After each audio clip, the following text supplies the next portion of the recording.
today's tutorial, I'm going to show you how to make two different types of buttonholes using your sewing machine.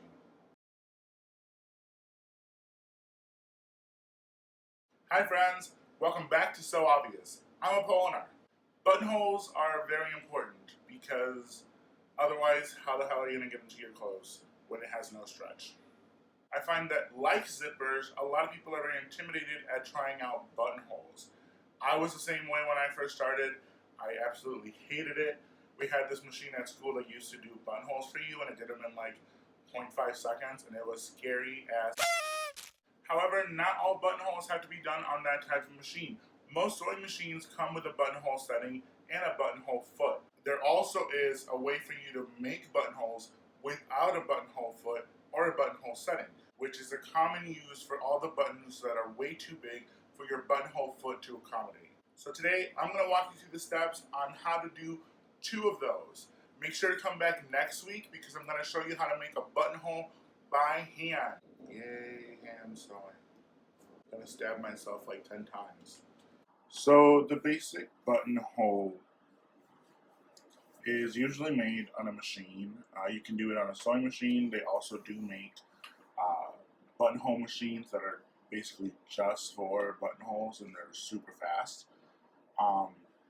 But your average machine will come with a buttonhole setting and usually a buttonhole foot.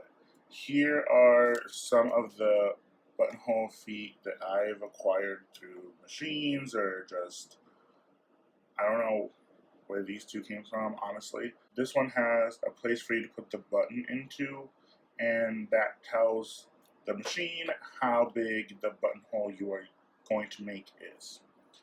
So, to get started, we are going to take off your basic sewing foot, and then we're going to snap the foot into this little bar right here.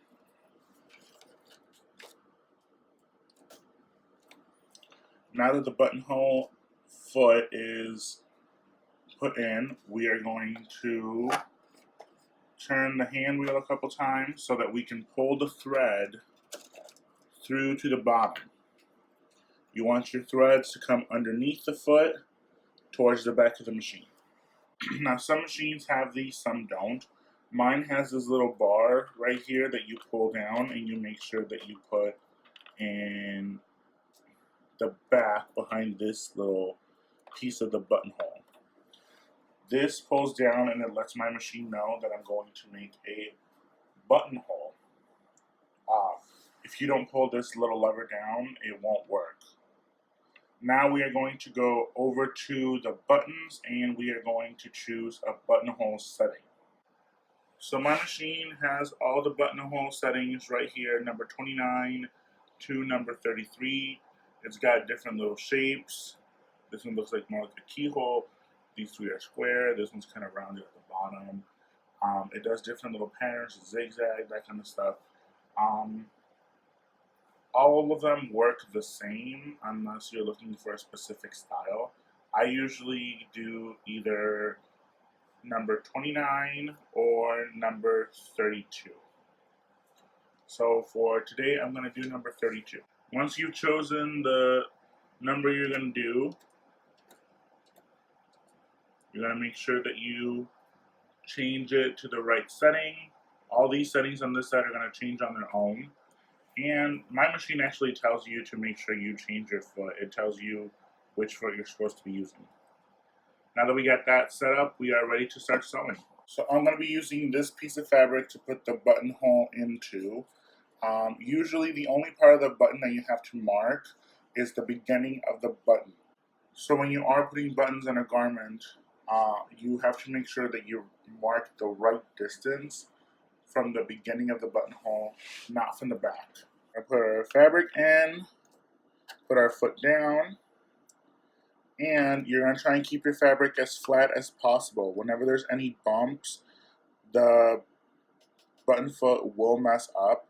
You will not believe how finicky buttonhole settings can be. Any slight bump, any slight change in texture can make your buttonhole mess up, and it is the most annoying thing because usually the last thing that you do is your buttonhole, and by that point you just want to get your garment finished so you can wear it. Alright, so now that we got this down, let's go ahead and start pressing on the pedal, and the machine will do the majority of the work for you. All you got to do is make sure that your fabric stays nice and flat.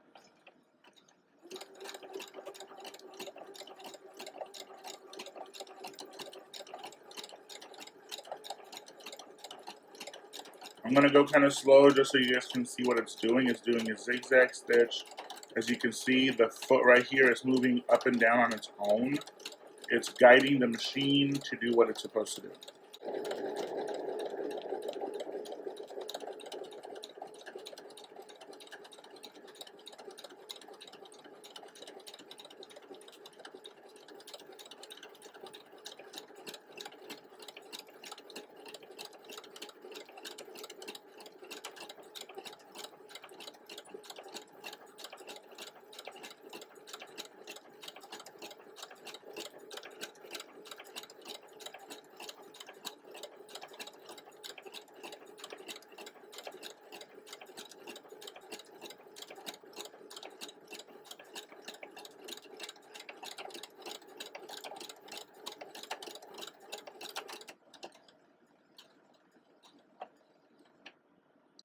You want to make sure you keep pushing on the pedal until the machine stops on its own. It'll always end with the needle inside the fabric. So now you're just going to turn the wheel up, lift up the foot, and here we have the buttonhole. Now all that's left to do is either take your mini shears, or I usually try to do it with a seam ripper.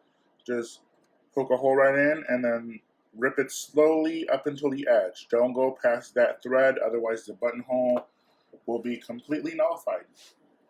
Now here the buttonhole is open. Now the last thing, all you got to do is take the button off from the back of your buttonhole foot and make sure it fits.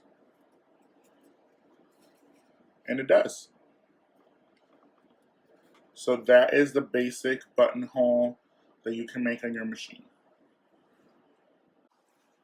Every once in a while, you will have a need to make a buttonhole for a button that is bigger than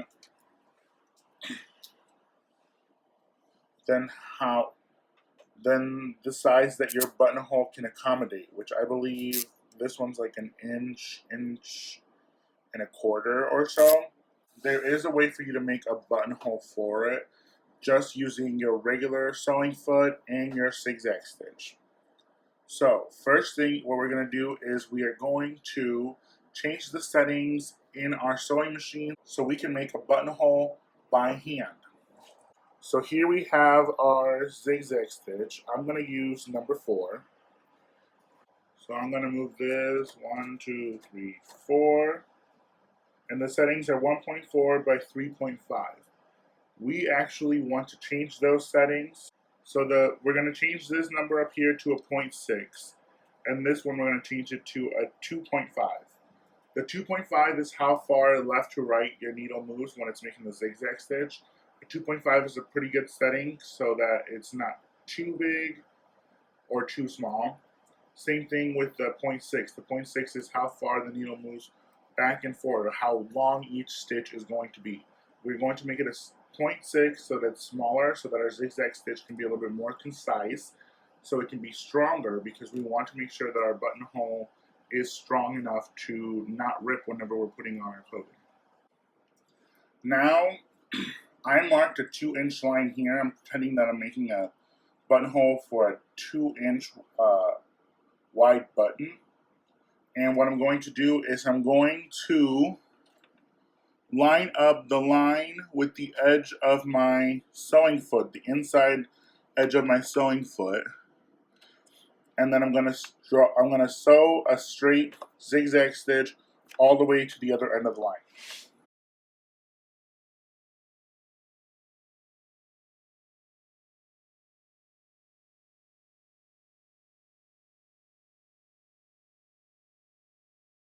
Now I have the zigzag stitch on this line. Now I'm going to line up the edge of the, I'm going to line up the line with the other edge of the foot.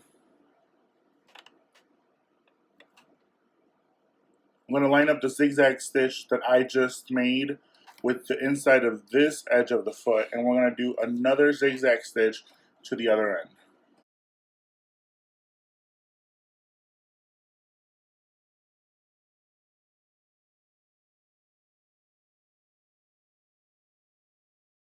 So here I have the two lines on the side. Now I have to make sure I do a large zigzag on this side on the top and then a large zigzag on the bottom.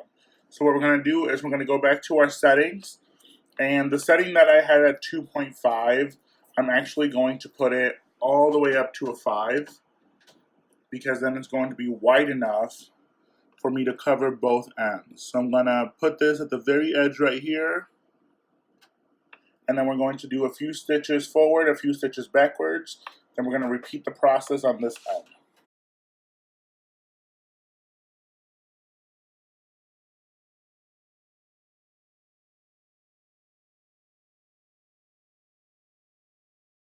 And here we have a buttonhole that we made with the machine without having to have a setting.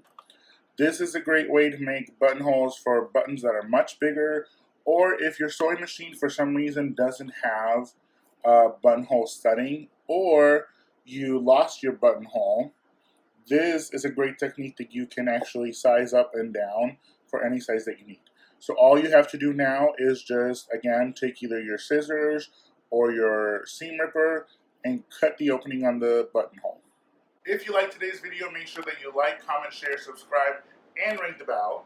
Make sure you come back next week so you can keep learning more about buttonholes that you can do by hand. You can also follow me on Instagram on @apolylook. On Instagram, I usually post a lot of my upcoming projects or any videos that I might be doing here. If you didn't like the video, that's not my problem. That's a you problem. So handle it. Okay, bye.